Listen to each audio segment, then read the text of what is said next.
João, capítulo 14, versículos 10 ao 31. Assim diz a palavra de Deus. Não crês que eu estou no Pai e que o Pai está em mim? As palavras que eu vos digo, não as digo por mim mesmo, mas o Pai, que permanece em mim, faz as suas obras. Crede-me que estou no Pai e o Pai em mim. Crede ao menos por causa das mesmas obras. Em verdade eu vos digo que aquele que crê em mim fará também as obras que eu faço e outras maiores fará, porque eu vou para junto do Pai, e tudo quanto pedirdes em meu nome, isso farei, a fim de que o Pai seja glorificado no Filho. Se me pedirdes alguma coisa em meu nome, eu o farei. Se me amais, guardareis os meus mandamentos. E eu rogarei ao Pai, e Ele vos dará outro Consolador, a fim de que esteja para sempre convosco. O Espírito da verdade, que o mundo não pode receber, porque não o vê, nem o conhece. Vós o conheceis, porque Ele habita convosco e estará em vós. Não vos deixarei órfãos, voltarei para vós outros. Ainda por um pouco, e o mundo não me verá mais.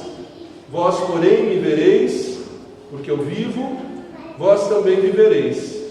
Naquele dia, vós conhecereis que eu estou em meu Pai, e vós em mim, e eu em vós. Aquele que tem os meus mandamentos e os guarda, esse é o que me ama. E aquele que me ama será amado por meu Pai, e eu também o amarei e me manifestarei a ele. Disse-lhe Judas, não Iscariotes: de onde procedes, Senhor, que estás para manifestar-te a nós e não ao mundo? Respondeu-lhe Jesus: se alguém me ama, guardará a minha palavra, e o meu Pai o amará, e viremos para ele e faremos nele morada. Quem não me ama não guarda as minhas palavras, e a palavra que estáis ouvindo não é minha, mas do Pai que me enviou. Isto vos tenho dito, estando ainda convosco. Mas o Consolador, o Espírito Santo, a quem o Pai enviará em meu nome, esse vos ensinará todas as coisas e vos fará lembrar de tudo o que vos tenho dito. Deixo-vos a paz, a minha paz vos dou. Não vou lá dou como a dá o mundo. Não se turbe o vosso coração, nem se atemorize. Ouvistes que eu vos disse: eu vou e volto para junto de vós. Se me amasseis, alegrar-vos-ieis de que eu vá para o Pai, pois o Pai é maior do que eu. Disse-vos agora, antes que aconteça, para que quando acontecer, vós creiais. Já não falarei muito convosco, porque aí vem o príncipe do mundo, e ele nada tem em mim. Contudo, assim procedo, para que o mundo saiba que eu amo o Pai, e que faço como o Pai me ordenou. Levantai-vos, vamos daqui. Oremos. Ó Santo Espírito de Deus, precisamos que o Senhor mesmo seja o mestre, pois é sobre ti que esse texto fala, e ninguém conhece melhor essa matéria do que tu mesmo, ó Santo Espírito de Deus. Por isso te pedimos, nosso Consolador, nosso Ajudador, pedimos a Deus, ilumina o nosso entendimento, usa, meu Deus, como instrumento da tua boa, perfeita e agradável vontade, para com fidelidade expor a tua palavra, e assim, ó Deus, podermos conhecer-te mais e melhor. Ajuda-nos, pois sem ti nada podemos fazer, Senhor. No nome do Senhor Jesus, te suplicamos e te agradecemos. Amém. As crianças vão descer? Não? Amém. Queridos, 2 semanas atrás nós começamos a estudar esse capítulo 14 de João, que nos ensina verdades que acalmam o coração. Aqueles que têm boa memória vão lembrar que a gente aprendeu que Jesus ensinou que há uma morada junto ao Pai preparada por Ele. De que Ele, Jesus, é o caminho para essa morada, de que Ele, Jesus, nos revelou o Pai para que nós conhecêssemos o Deus maravilhoso que é o seu Pai, o nosso Pai. E Jesus ainda explicou que os que conhecem ao Pai, os que vão ao Pai por meio dele, que é o caminho, a verdade e a vida, podem esperar a resposta das suas orações. Isso certamente, quando bem entendido, quando recebido com fé, acalma o coração. E o capítulo 14 começa com essa ordem: não se perturbe o teu coração, não tenham medo. Era o contexto de despedida e, podemos dizer assim, já últimas palavras daquela noite de quinta para sexta-feira, quando o nosso Senhor Jesus seria crucificado, o pastor das ovelhas seria ferido e o rebanho ficaria disperso.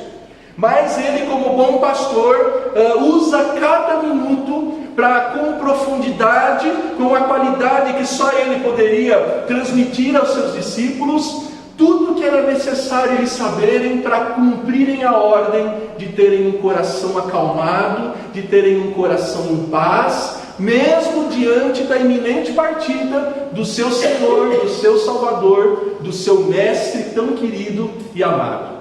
E esse capítulo continua nos ensinando, agora de uma forma muito direta, sobre aquele que pode trazer paz ao coração, aquele que verdadeiramente acalma o coração, aquele que capacita os discípulos de Cristo a, no meio da mais tenebrosa situação, experimentar a paz, ter o coração acalmado, ter realmente condições de obedecer à voz do Mestre que disse: não se turbe o vosso coração. Não se turbe o vosso coração.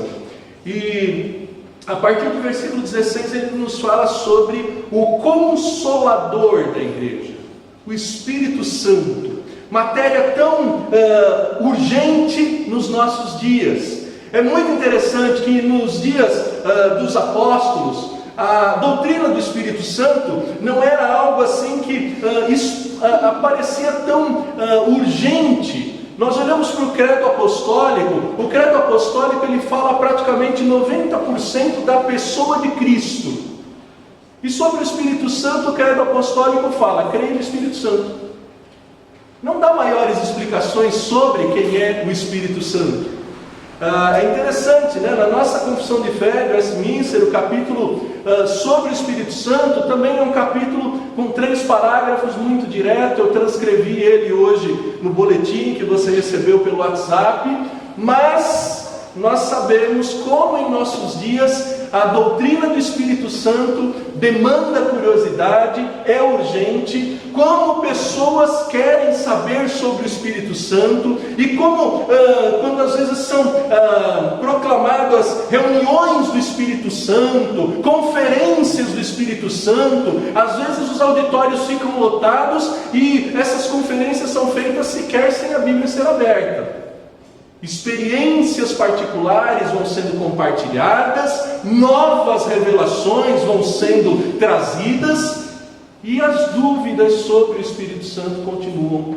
A falta de informação sobre o Espírito Santo continua. E isso pode ser algo até presente entre nós. É muito fácil explicar para a maioria dos irmãos quem é Deus Pai. É muito fácil às vezes para os irmãos explicar quem é o Deus Filho. Mas explicar quem é o Deus Espírito Santo não parece uma missão tão simples, não parece uma missão tão fácil, e nós temos a graça de aprender diretamente com o Deus Filho, que nos ensinou sobre o Consolador da igreja, no texto que nós acabamos de ler. A primeira lição que Jesus Cristo transmite sobre o Espírito Santo é que o Espírito Santo é enviado pelo Pai e pelo Filho. O Espírito Santo procede do Pai e do Filho. Versículo 16 diz, o próprio Senhor Jesus diz: eu rogarei ao Pai, e Ele vos dará outro Consolador, a fim de que esteja sempre convosco.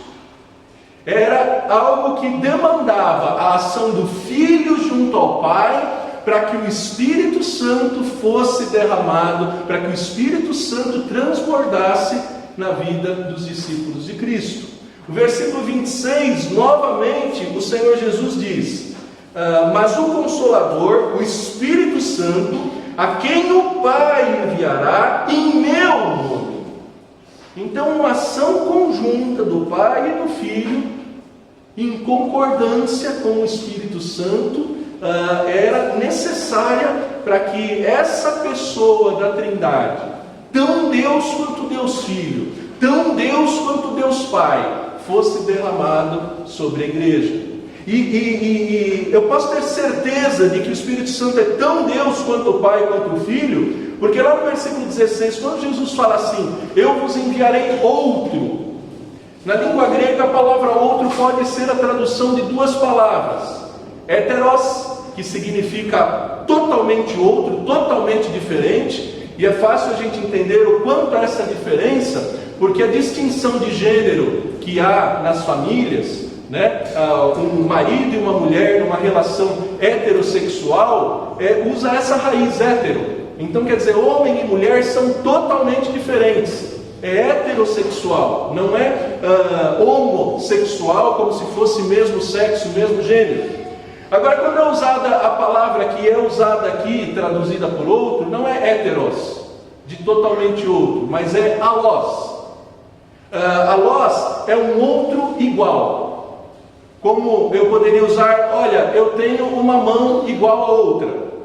Ela tem 5 dedos, ela tem a mesma utilidade. É como se você dissesse: olha, eu tenho um carro Volkswagen, um Fusca azul 78, e eu vendi esse Volkswagen Fusca 78 azul e comprei um outro Volkswagen Fusca azul 78. É outro, totalmente igual, com as mesmas peças, os mesmos modelos. Então Jesus está falando: eu vou enviar outro igual a mim, outro igual ao Pai. Por isso, totalmente Deus, totalmente pessoal, totalmente divino. Então, o Espírito Santo é enviado pelo Pai, é enviado pelo Filho, porque Ele é o Espírito do Pai e do Filho. O Espírito Santo que aparece logo no versículo 2 de Gênesis, que a terra era sem forma e vazia, e o Espírito de Deus pairava sobre a face das águas. É o mesmo Espírito que lá em Isaías 11, de 1 a 5, já era profetizado que estaria sobre o nosso Redentor. Isaías 11, 1 a 5 diz: do tronco de Jessé sairá um rebento, e das suas raízes um renovo. Repousará sobre ele o Espírito do Senhor, o Espírito de sabedoria e de entendimento, o Espírito de conselho e de fortaleza, o Espírito de conhecimento e de temor. Deleitar-se-á no temor do Senhor, não julgará segundo a vista dos seus olhos, nem repreenderá segundo o ouvir dos seus ouvidos, mas julgará com justiça os pobres, decidirá com equidade a favor dos mansos a terra, ferirá a terra com vara da sua boca, e com o sopro dos seus lábios matará o perverso. A justiça será o cinto dos seus lombos, e a fidelidade o cinto dos seus rins. Ou seja, o Espírito de Deus era exatamente o mesmo que viria sobre o Deus Filho, para que o seu ministério fosse conforme a prescrição de Isaías capítulo 11, acabamos de ler. Mateus 3,16 vai nos ensinando que esse Espírito de Deus era o Espírito que estava sobre Jesus Cristo. Mateus 3,16, nós lemos lá: batizado Jesus, saiu logo da água, e eis que se lhe abriram os céus, e viu o Espírito de Deus descendo como pomba, vindo sobre ele. Esse Espírito de Deus é prometido que estaria sobre os discípulos. Veja Mateus 10:20. Mateus 10:20, o Senhor Jesus ensina: visto que não sois vós os que falais, mas o Espírito de vosso Pai, quem fala em vós. Esse Espírito de Deus, que é o Espírito do Pai, que veio sobre o Deus Filho Jesus Cristo, lá em Romanos 8, ele nos mostra que o mesmo Espírito de Deus é o Espírito de Cristo. Romanos 8, versículo 9. Romanos 8, versículo 9.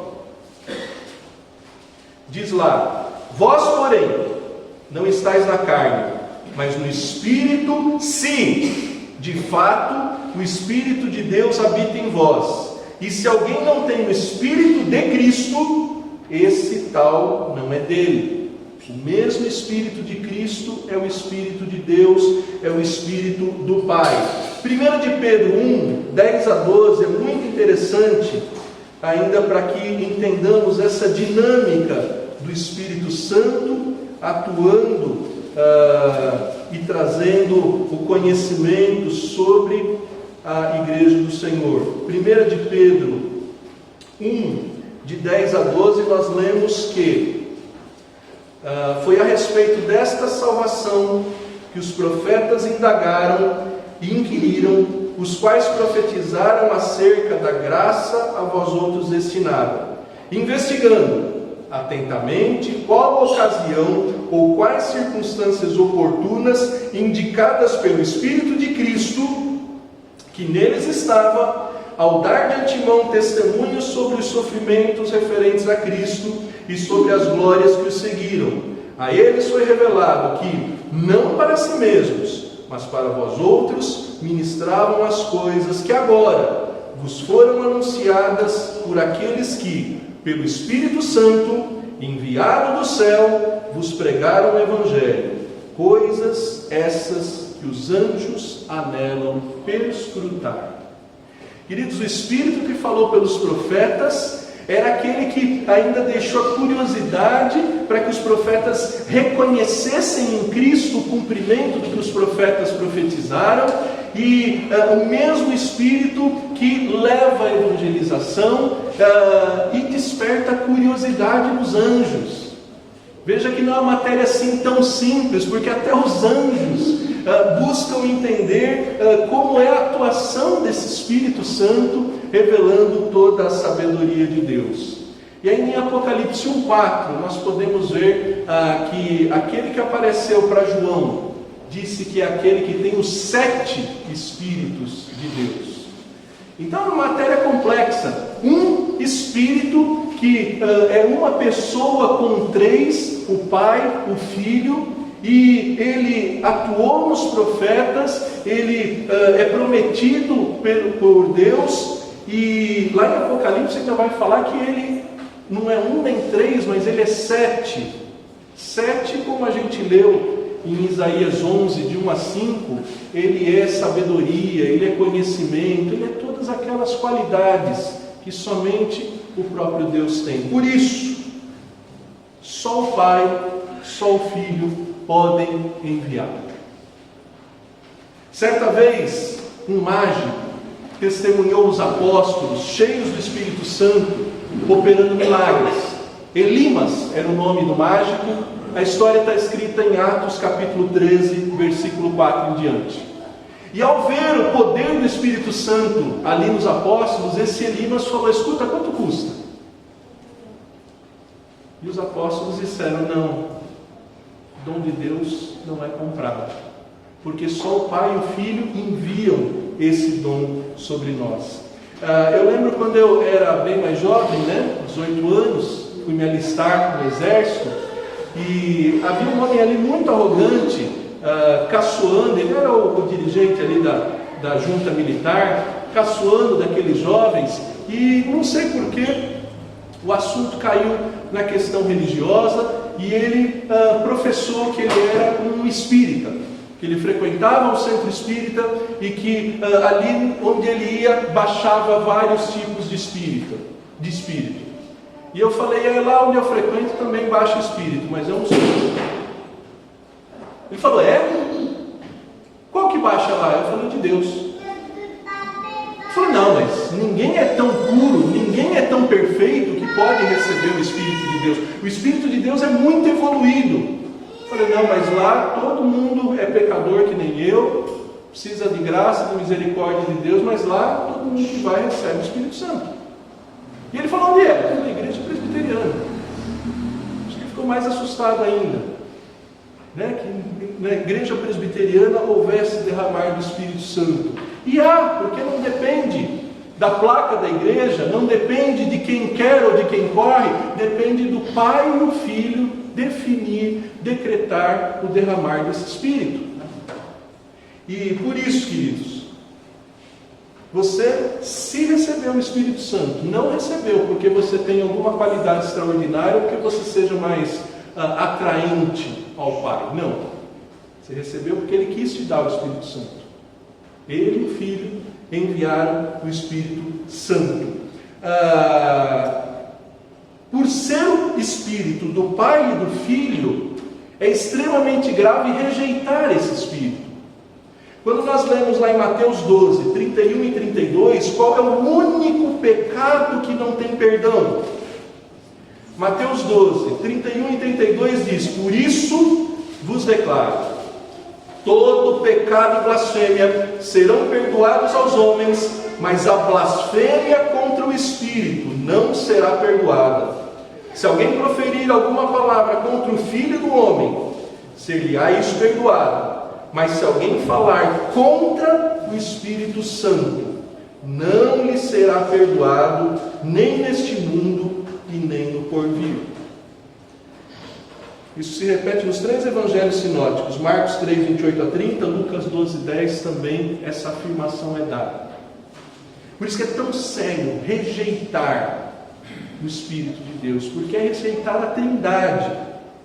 O próprio Pai e o Filho enviam o Espírito e estão presentes juntos com o Espírito. O texto de João 14, Jesus disse assim, olha, tudo que vocês pedirem em meu nome, vocês receberão. Olha lá, João 14, versículo 14, se pedires alguma coisa em meu nome, eu o farei. E no versículo 16, o que é que Jesus está pedindo? Está pedindo ao Pai que o Espírito Santo seja derramado. Você sabendo que é o Pai e o Filho que enviam o Espírito Santo, de que rejeitar esse Espírito significa não ter perdão, o que você deve fazer diante dessas coisas que você aprendeu até aqui? Você deve pedir a Deus que mais desse Santo Espírito seja dado para ti. O Senhor Jesus, lá em Lucas 11, 9 a 13, Ele ensina que pedi e dar-se-vos-á, batei e abrir-se-vos-á, buscai e acharei. Porque todo que pede, recebe, todo que busca, encontra, todo que bate, tem a porta aberta. E ali ele ainda fala, vocês que são maus, não dão coisas ruins para os vossos filhos. O Pai que está no céu não vos dará o Espírito Santo aos que o pedirem? Então, sabendo que o Espírito Santo vem do Pai e do Filho, a primeira coisa que você precisa fazer é orar como Jesus. Jesus rogou ao Pai pedindo o Espírito. Você precisa diariamente, cotidianamente, pedir mais dessa presença. Você não vai receber o Espírito Santo porque pede, porque Ele dá o Espírito àqueles que Ele decretou e escolheu. Mas tendo recebido e sabendo dessas verdades, é razoável e lógico que você queira mais e mais desse Santo Espírito na tua vida. Porque você vai precisar dele para amar, como a gente acabou de cantar. Você vai precisar dele para viver a alegria que é fruto do Espírito. Você vai precisar dele para servir a Deus. Você não pode fazer nada em nome de Jesus sem esse Espírito. Então a primeira lição é essa: o Espírito Santo é enviado pelo Pai e pelo Filho. Você não pode nem deve rejeitá-lo, você deve buscá-lo mais e mais, porque ele não é comprado por preço, nem por mérito nenhum particular que você tenha. A segunda lição que o texto traz é que o Espírito Santo é dado somente para quem ama e guarda os mandamentos e conhece a Deus. Embora seja um ser onisciente, onipresente, onipotente, embora não haja miséria na sua presença ou no seu ser que precise ser repartido ou precise ser racionalizado, não. Ele não é dado para alguns porque faltaria, não. Ele é dado para alguns que, segundo a soberania de Deus, receberam um dom de conhecer a sua palavra, de amar os seus mandamentos. Isso é o que o versículo 15 do capítulo 14 começa a nos ensinar. Jesus fala assim: se me amais, guardareis os meus mandamentos. Como é que você descobre se uma pessoa ama Jesus? De acordo com esse versículo, quem ama Jesus guarda os mandamentos dele. Quem despreza os mandamentos de Jesus, ainda que se diga cristão, não está dando provas nem evidências de que ama o Senhor Jesus. E aí Jesus, lá no versículo 17, vai dizer que esse Espírito vai ser dado não para o mundo, porque o mundo não pode receber. E por que o mundo não recebe o Espírito Santo? Porque o mundo não vê, não conhece nem a Jesus e nem ao Pai. A ignorância sobre Jesus Cristo, sobre Deus Pai, é um impeditivo eterno para que alguém receba o Espírito Santo. Só recebe o Espírito Santo quem tem conhecimento do Pai e do Filho. E aí ele vai dizer para os seus discípulos: vós sim. Olha só, versículo 17: vocês conhecem porque Ele habita convosco. Ora, o Espírito Santo não tinha sido derramado em Pentecostes. Como é que Jesus podia dizer para os seus discípulos que o Espírito Santo já habitava com eles? O versículo 19 ele ainda repete que por um pouco tempo o mundo não ia mais vê-lo, mas os discípulos iam continuar o vendo. E lá no versículo 23, nós lemos que se alguém ama, guardará a palavra, e o meu Pai o amará, e viremos para ele e faremos nele morada. Ora, o Espírito Santo já estava diante dos discípulos na pessoa do próprio Jesus Cristo, que é um com esse Espírito. Por isso ele diz: olha, vocês já conhecem esse Espírito porque vocês têm convivido com Ele em Cristo. E ele segue dizendo que somente quem guarda a palavra, quem não rejeita a palavra, é aquele que vai receber esse Espírito.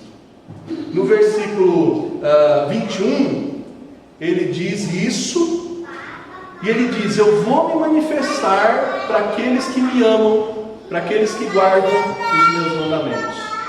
E aí o Judas, que não era o Iscariotes, era o outro, diz: mas espera aí, você vai se manifestar como?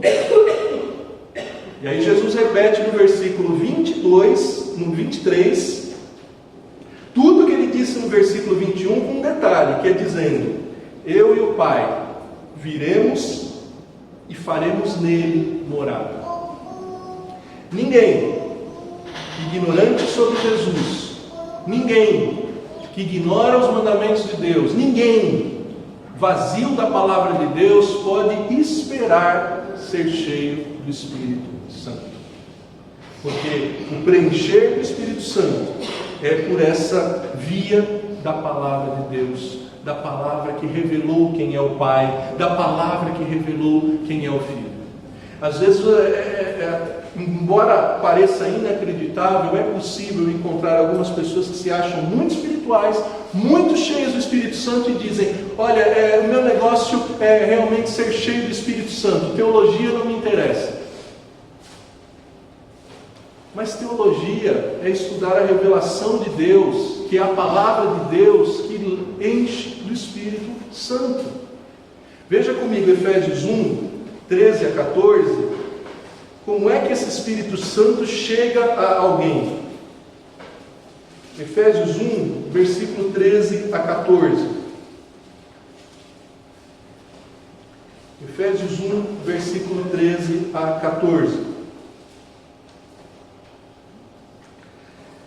Em quem também vós, depois que ouvistes a palavra da verdade, o evangelho da vossa salvação, tendo nele crido, foste selado com o Santo Espírito da promessa.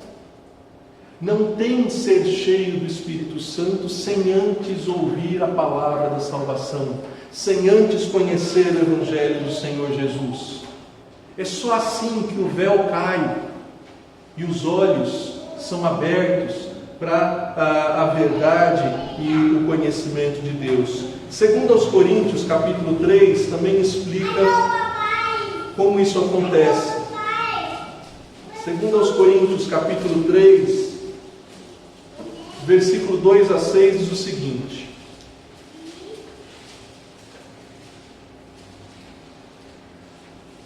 Segundo aos Coríntios capítulo 3, versículos 2 a 6 diz o seguinte: Vós sois a nossa carta escrita em nosso coração, conhecida e lida por todos os homens, estando já manifestos como carta de Cristo, produzida pelo nosso ministério, escrita não com tinta, mas pelo Espírito de Deus vivente, não em tábuas de pedra, mas em tábuas de carne, isto é, nos corações.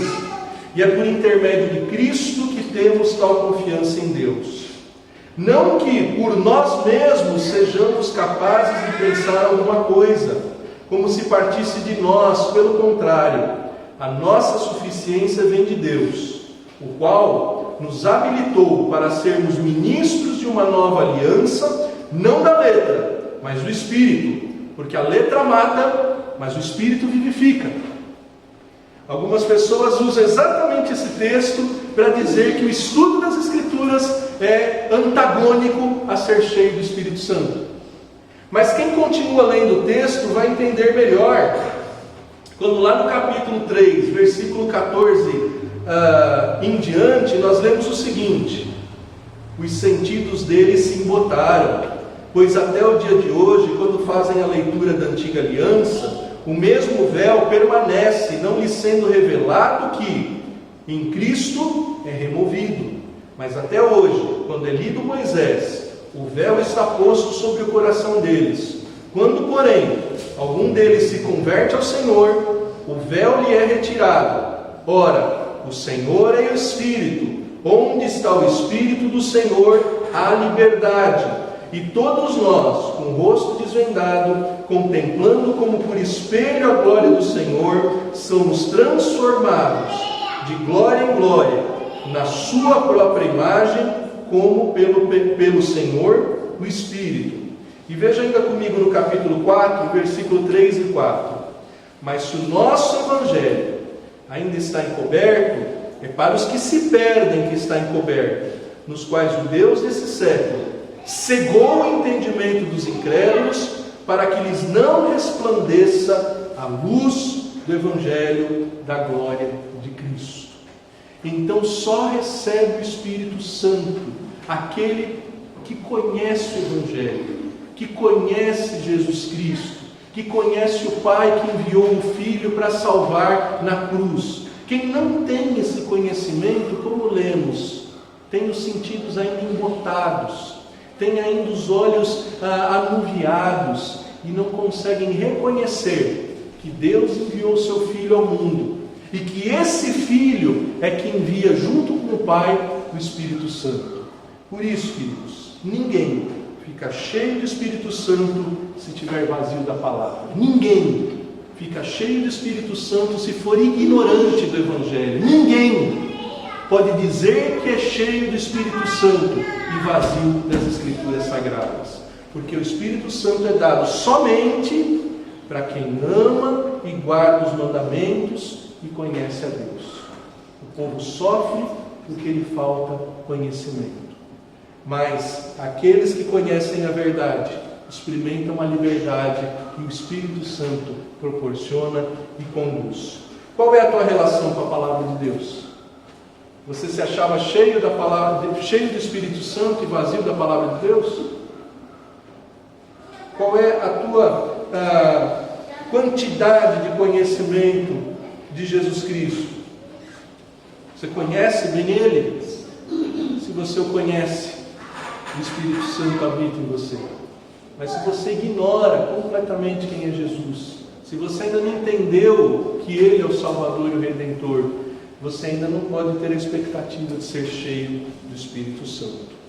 Terceira lição que João 14 nos dá sobre o Espírito Santo é que o Espírito Santo ensina e faz lembrar.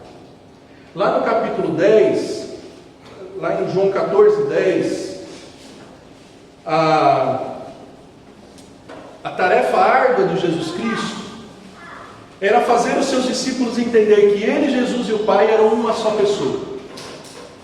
Lá em João 14, 10, Ele está dizendo: vocês não creem que eu e o Pai somos um? No capítulo 14, versículo 11, Ele suplica, Ele diz: creiam, ao menos por causa das obras. Mas quando chega no capítulo 14, versículo 26, ele diz assim: quando vier o Consolador, Ele vos ensinará todas essas coisas e vos fará lembrar o que eu ensinei. No versículo 20 do capítulo 14, Jesus diz assim: naquele dia vós conhecereis que eu estou no Pai e que o Pai está em mim. Isso está diretamente ligado com o que Ezequiel 36, 24 disse sobre a promessa do Espírito Santo.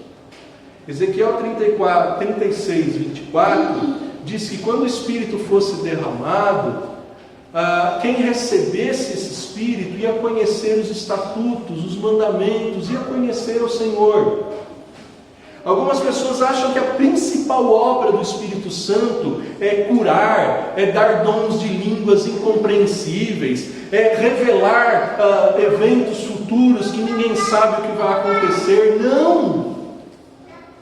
A principal obra do Espírito Santo é pedagógica, é diretamente ligada ao ensino, é capacitar para que seja compreendida essas coisas que sem o Espírito Santo ninguém entende. Ou alguém sem o Espírito Santo consegue entender que Jesus e o Pai são uma pessoa? Alguém sem o Espírito Santo consegue entender que o Salvador ia para a cruz e logo depois ia ressuscitar? A gente olha para a Bíblia e vê vários momentos, aí no Evangelho de João mesmo, veja só, João 12, 16.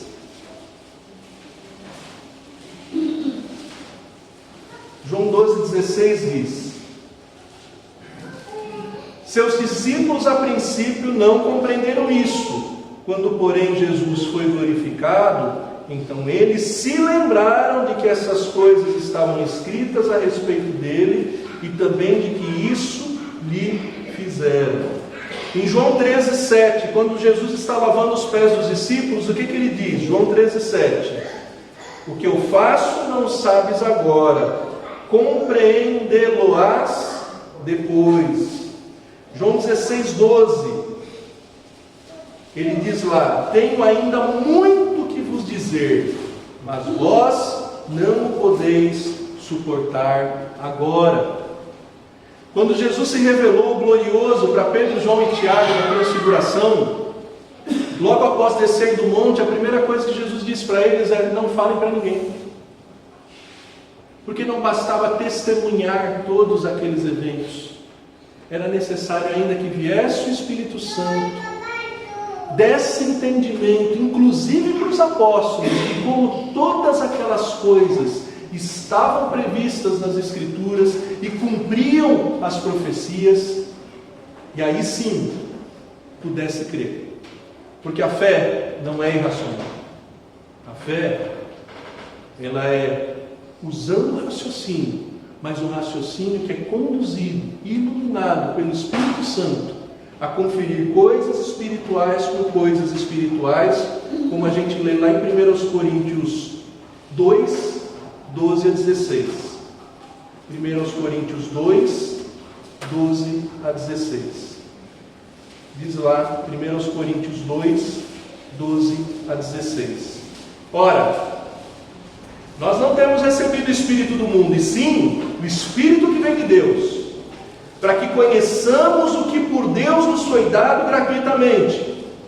Disto também falamos, não em palavras ensinadas pela sabedoria humana, mas ensinadas pelo Espírito, conferindo coisas espirituais com coisas espirituais. Ora, o homem natural não aceita as coisas do Espírito de Deus, porque eles são loucura, e não pode entendê-las, porque elas se discernem espiritualmente. Porém, o homem espiritual julga todas as coisas, mas ele mesmo não é julgado por ninguém. Pois quem conheceu a mente do Senhor, e quem o possa instruir? Nós, porém, temos a mente de Cristo. Portanto, esse Espírito Santo que é enviado pelo Pai e pelo Filho, esse Espírito Santo que é dado somente para quem ama e guarda os mandamentos, esse Espírito Santo, ele vem ensinar e lembrar as coisas que Jesus ensinou. Se você não tem esses dons miraculosos que muita gente persegue por aí, mas você tem percebido que quando você lê a palavra, alguém te faz entender essas coisas que antes você não entendia, isso é evidência de que o Espírito Santo habita em você. Se você no dia a dia tem sido lembrado sobre o que Jesus Cristo ensinou, e isso tem te ajudado a resistir tentações, a não cair em pecado, isso é evidência de que o Espírito Santo habita em você. O Espírito Santo primordialmente veio e habita no povo de Deus como um pedagogo, como aquele mestre que nos ensina todas as coisas. Por isso, 1 João vai dizer que a unção dos santos nos ensina todas as coisas. Essa é a principal obra do Espírito Santo na igreja. Por isso que quando a Bíblia fala enchei-vos do Espírito Santo, ela fala para conversar sobre salmos, hinos, cânticos espirituais.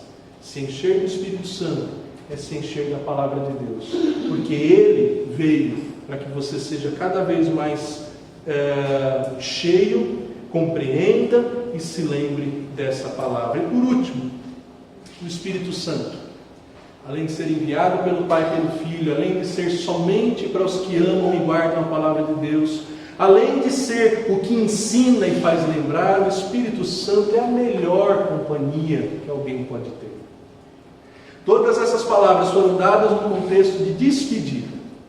Jesus sabia que horas depois estaria sendo martirizado na cruz, que deixaria suas ovelhas queridas dispersas com um sentimento de solidão, de afastamento, quase de abandono. Mas ele diz no versículo 16: eu rogarei ao Pai para que envie o Consolador, para que Ele esteja sempre convosco. No versículo 18 ele repete: não vos deixarei órfãos. No versículo 17 diz ainda que esse Espírito não viria para passear, nem para visitar, ele viria para habitar, para morar com os discípulos de Cristo. E no versículo 27 e 28 ele diz: olha, eu vos deixo a minha paz, não vos dou paz como o mundo dá. Versículo 28 ele ainda diz: não é para vocês ficarem tristes, é para vocês festejarem, porque o fato de eu ir para o Pai, e eu estou prometendo que eu volto. Versículo 28 diz: eu vos disse, eu vou e volto para junto de vós. Essa volta de Cristo era na presença do Espírito Santo a melhor companhia. Por isso que, concluindo o Evangelho de Mateus, Cristo diz: eis que estarei convosco todos os dias, até a consumação do século. Ele está à direita de Deus Pai, mas na presença do Espírito Santo Ele está conosco. O Espírito Santo é tão perfeito, tão cuidador, tão ajudador, tão advogado quanto o Filho. O texto que nós lemos de 2 João capítulo 2, versículo 1, quando diz que temos um advogado junto ao Pai, poderia ser traduzido: nós temos um consolador junto ao Pai, nós temos um ajudador junto ao Pai, que é a mesma palavra que aqui Jesus usa para se referir ao Espírito Santo. Então, como Cristo disse, nós temos que entender: não temos por que ficar com o coração abalado, não temos por que ficarmos atribulados, por mais que você tenha sofrido por várias razões nesse mundo, várias razões nesse mundo, solidão, ou às vezes se sentindo sozinho no meio de uma multidão, medo, por temer pela tua vida, por temer pela tua família, por temer que não enxerga um socorro, alguém próximo para te acolher e te socorrer. Isso não é razoável se você confia que o Espírito Santo habita em você, que o próprio Deus habita em você, porque você é alguém que ama e guarda os mandamentos do Senhor. Você é alguém que Deus escolheu para enviar esse Santo Espírito. Você é alguém que dia a dia tem sido ensinado e lembrado pelo Espírito Santo sobre o que Jesus quer da tua vida. Para concluir essa mensagem, vamos ler Romanos 8. Romanos 8 nos fala dessa companhia maravilhosa da pessoa do Espírito Santo com a igreja, na igreja, habitando em cada membro do corpo de Cristo. Romanos 8, 14 a 16 diz o seguinte: pois todos os que são guiados pelo Espírito de Deus são filhos de Deus. Porque não recebestes o espírito da escravidão para viverdes outra vez atemorizados, mas recebestes o espírito da adoção, baseados no qual clamamos, Abba, Pai.